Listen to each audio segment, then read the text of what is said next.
পরন্ত বিকেলবেলা সবুজ প্রকৃতির সাথে মিলে একাকার। তাল গাছ, ক্ষেত আর মৃদু মৃদু পরন্ত এই যে আলোয় তিন পাপাই সন্তানদের সাথে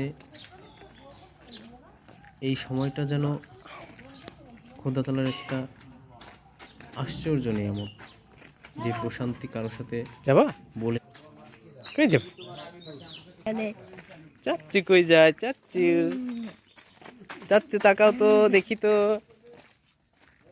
ইয়া বিগ বস কিছু বলুন মিস্টার আঞ্জুম গাজী। আমি গাছ না আরফান গাছ। কি বলে আরফান, আপনি কি গাজী? আপনি কি গাজী? কে গাজী তাহলে? মন্নন গাজী? আসেন কাছে আসেন। এই যে আরফান টিক টিক